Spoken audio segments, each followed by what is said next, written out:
এ বিষয়ে আলোচনার জন্য আমাদের সঙ্গে ভার্চুয়ালি যুক্ত হচ্ছেন Bangladesh system administration forum BD সাফের সাধারণ সম্পাদক তথ্য প্রযুক্তিবিদ মহিবুল মুক্তাদির তানিম। জনাব তানিম, আপনাকে স্বাগত জানাচ্ছি। আমরা একটি প্রতিবেদন দেখেছি যে ডিজিটাল ব্যাংকিংয়ের মাধ্যমে যে প্রতারণা হচ্ছে, দেশের বাইরে টাকা পাচার হচ্ছে, যেটি অনেক আগে থেকেই চলছে, এখনও ক্ষুদ্র পরিসরে কিন্তু এটি চলমান রয়েছে। এবং গভর্নরও সেক্ষেত্রে একটি অনুষ্ঠানে গতকাল বলেছেন যে ডিজিটাল পেমেন্টের আসলে বিকল্প হবে না আগামী দিনে, কিন্তু সেক্ষেত্রে নিরাপদ কতটা স্বচ্ছতা থাকতে পারে। সেক্ষেত্রে আপনি কি মনে করেন যে আগামী দিনে ডিজিটাল ব্যাংকিং কিংবা ডিজিটাল লেনদেনে কতটা আরও নিরাপত্তা স্বচ্ছতা থাকা দরকার? জি, ধন্যবাদ আপনাকে। আমরা প্রতিবেদন থেকে যেটা আসলে জানতে পারলাম হচ্ছে আসলে আমাদের যে আর্থিক সাইবার ক্রাইম হয় এর 60 থেকে 70% হচ্ছে অনেকটা ফাইন্যান্সিয়াল ডিপেন্ডেন্সি রিলেটেড, এবং যেটা আসলে বৈশ্বিক পার্সপেক্টিভে হওয়াটাই স্বাভাবিক। এবং আমরা দেখেছি গত 3-4 বছরে এই জিনিসটার ফ্রিকোয়েন্সিটা 4 টাইমস বেড়েছে, আমরা বিভিন্ন স্ট্যাটিস্টিক্সে দেখেছি। এবং এই আর্থিক সাইবার ক্রাইমের যে আর্থিক লেনদেনের কারণে যে সাইবার ক্রাইম হচ্ছে, এর আবার একটা মেজর পার্সেন্টেজ হচ্ছে অনলাইন গেমিং, যেটা অনলাইন বেটিং আপনাদের রিপোর্টেই চলে আসছে। এবং এটাকে যদি আমি একটু টেকনিক্যাল পার্সপেক্টিভে বলার চেষ্টা করছি, নট টেকনিক্যাল, বোধগম্য ভাবে। আমরা যদি এই আর্থিক লেনদেনের ফ্লোটাকে প্রথমে অ্যানালাইজ করি, দেখবো হচ্ছে আসলে 3 ভাবে এই আর্থিক লেনদেনটা হচ্ছে। একটা যেটা বাংলাদেশ ব্যাংকের গভর্নর মহোদয় খুব চমৎকারভাবে রেগুলেটরি আর্টিকুলেট করেছে, অনেকটা fake NID, fake bank account, fake MFS, mobile financial সিস্টেমের মাধ্যমে হচ্ছে। আরেকটা হচ্ছে ডিজিটাল হুন্ডি, যেটাও অবশ্য রেগুলেটরির নজরদারিতে আছে। ডিজিটাল হুন্ডি হচ্ছে আমি আমাদের বাংলাদেশের একজন প্রতিনিধিকে টাকা দিচ্ছি, বিদেশে আর একজন টাকা দিয়ে দিচ্ছে, কিন্তু ইন্টারনালি ওনাদের নিজেদের মধ্যে একটা মেকানিজম আছে। আরেকটা সিম বক্সের মাধ্যমে হচ্ছে একটা লেয়ার, এখানে ছোট ছোট ফ্রিকোয়েন্সির মাধ্যমে হচ্ছে। এই জিনিসটাকে যদি আমরা রেগুলেটরি নজরদারিতে আনার চেষ্টা করি, আমরা রিসেন্টলি দেখেছি হচ্ছে বাংলাদেশ ফাইন্যান্সিয়াল ইন্টেলিজেন্স ইউনিট থেকে শুরু করে আমাদের বিটিআরসি, তারপর হচ্ছে এনএসআই থেকে শুরু করে সবাই হচ্ছে একটা ফ্রেমওয়ার্কের মাধ্যমে আসার চেষ্টা করছে। আমরা সিম ব্লকিং এর দেখেছি, যেটার মাধ্যমে এনআইডি কন্ট্রোল করা হচ্ছে। কিন্তু একই সঙ্গে যদি এটাকে আমরা অ্যাওয়ারনেসের মাধ্যমে আনতে না পারি, অ্যাওয়ারনেসটা হচ্ছে সাইবার ক্রাইমের যদি আমরা অ্যানালাইজ করি, অ্যাওয়ারনেসটা হচ্ছে 90%ই হচ্ছে আমাদের জনতা, সাধারণ জনগণের সচেতন থাকতে হবে। আমরা যদি এই সাইবার ক্রাইমটা দেখি, আমাদের হ্যাকাররা কিংবা ইন্ট্রুডাররা কিংবা যারা টাকা পাচার করতে চাচ্ছে, মানি লন্ডারিং করতে চাচ্ছে, আমরা যদি আমাদের পিন ওটিপি শেয়ার না করি, কোনো লিঙ্কে ক্লিক না করি, তাহলে হচ্ছে আমরা অনেকটা সচেতন থাকতে পারি। এবং এক্ষেত্রে হচ্ছে আমাদের অসচেতনতাটাকে হচ্ছে ক্যাপিটালাইজ করার চেষ্টা করছে। এবং এখানে রেগুলেটরি পার্সপেক্টিভ আরেকটা জিনিস সবচেয়ে বেশি ইম্পর্টেন্ট, আমাদের ফ্রেমওয়ার্ক, এখানে Bangladesh banking, mobile financial system, BTRC থেকে শুরু করে আমাদের আইন শৃঙ্খলা বাহিনী, সবাই যদি একটা ফ্রেমওয়ার্কে চলে আসি, এবং প্রযুক্তিগত দিকটি এখানে খুব ইম্পর্টেন্ট। আমি যদি বহির্বিশ্বের সঙ্গে তুলনা করি, উন্নত বিশ্ব যেই প্র্যাকটিসটা করছে, একটা টার্ম আছে নো ইউর কাস্টমার, যেটা আমরা বলি KYC। এটার জন্য হচ্ছে আমাদের আর্টিফিশিয়াল ইন্টেলিজেন্স বেসড ট্রানজেকশনের মাধ্যমে আমাদের নো ইউর কাস্টমারকে within a millisecond trace করা সম্ভব।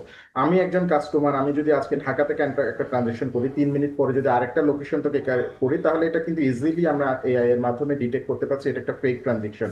তো এ ধরনের there are many ways to detect the fake or real transaction. So আমি মনে করি আমাদের ব্যাংকিং সিস্টেমের সলিউশনস গুলাকেও খুব আর্টিফিশিয়াল ইন্টেলিজেন্স, বিহেভিয়ারাল অ্যানালাইসিস, যেটা আমার বিহেভ প্যাটার্নটা কিরকম, আমার গত মাসে কেমন প্যাটার্ন ছিল, গত দিন কেমন ছিল, গত বছর কেমন ছিল, এগুলোর মাধ্যমে কিন্তু আমি আমার কাস্টমার বেসটাকে স্ট্রেনদেন করে, আমার ডেটাবেসটাকে রিচ করে, এটাকে আমি আরো বেস্ট প্র্যাকটিসের মাধ্যমে নিয়ে আসতে পারি। সেক্ষেত্রে জনাব তানিম, যে কথাটি বলছিলেন আপনি, বহির্বিশ্বে যেটি কেওয়াইসি ফর্ম, বাংলাদেশের যে ব্যাংকগুলো রয়েছে সেখানেও কেওয়াইসি ফর্ম অর্থাৎ 2 পৃষ্ঠার তথ্য সংগ্রহ করা হয় গ্রাহকদের। সেক্ষেত্রে বাংলাদেশে কি ডিজিটাল সিস্টেমের আওতাভুক্ত এখনো হয়নি মোবাইল নাম্বার কিংবা সেই কেওয়াইসি ফর্মের নাম্বার? কি মনে করেন? আচ্ছা, এখানে আমরা সাইবার সিকিউরিটি নিয়ে যারা কাজ করি, আমরা 3টা ভাগে ভাগ করি: পিপল, প্রসেস, টেকনোলজি। আপনি যেটা বললেন হচ্ছে অনেকটা এটা, এখানে টেকনোলজি, প্রসেস। টেকনোলজি দেখেন, আমি নো ইউর ডেটাবেস, আপনি একটা ফর্মের মাধ্যমে যে ডেটা নিচ্ছেন, এখানে অনেকভাবে এটা ভেরিফাই হতে পারে। আপনার ফিঙ্গারপ্রিন্ট দিয়ে হতে পারে, আপনার পাসওয়ার্ড দিয়ে হতে পারে, আপনার ফেস ডিটেকশন দিয়ে হতে পারে।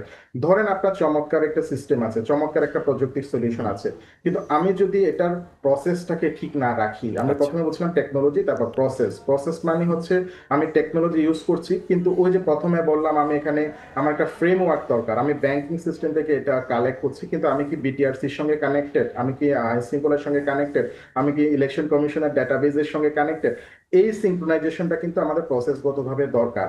তৃতীয়ত হচ্ছে ধরেন আমার প্রসেসও পারফেক্টলি আছে, টেকনোলজিও পারফেক্টলি আছে, কিন্তু দেখা যাচ্ছে হচ্ছে আমার পিপলস, আমরা যারা এই সমস্ত জিনিস অ্যাডমিনিস্ট্রেশন করছি, it could B A bank কর্মকর্তা, ইট কুড বি আইন শৃঙ্খলা বাহিনীর কেউ একজন, ইট কুড বি রেগুলেটরের একজন, আমাদের মধ্যে যদি সমন্বয় না থাকে, এথিক্যাল স্ট্যান্ডার্ড না থাকে এবং লায়াবিলিটি না থাকে, তাহলে কিন্তু পুরো সিস্টেমটাই ফ্লপ করার চান্স সেক্ষেত্রে আছে। আপনি কি মনে করেন আমাদের দেশে যেখানে 64টি ব্যাংক আছে, ডিজিটাল আরও ব্যাংক হওয়ার কথা শুনছি আমরা, সেই সিদ্ধান্ত যাচ্ছে গভর্নমেন্ট, একই সঙ্গে 16 সালে বাংলাদেশ ব্যাংকের ডলার রিজার্ভ থেকে ডলার চলে গেল সুইফট একটি কোডের মাধ্যমে, সেই জায়গা থেকে কি আমরা সেই সিদ্ধান্তে এখনও পৌঁছতে পেরেছি কিংবা স্টেপ নিতে পেরেছি যে আমাদের কতটা নিরাপদ এই ট্রানজ্যাকশনগুলো, কি মনে করেন?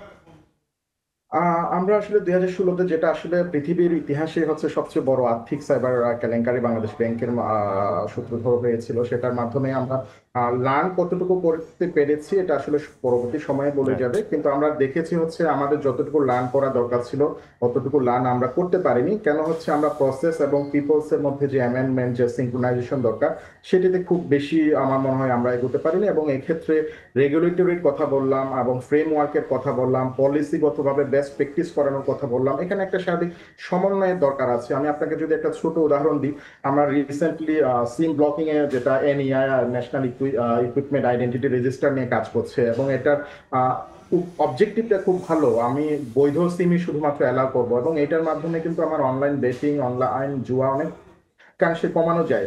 কিন্তু এটার সঠিক অ্যাওয়ারনেসটা কি আমরা সবার মধ্যে ধারণ করাতে পেরেছি, এবং এই জিনিসটা যারা এক্সিকিউট করবে সেই ফ্রেমওয়ার্কটা কি আমরা আনতে পেরেছি কিনা?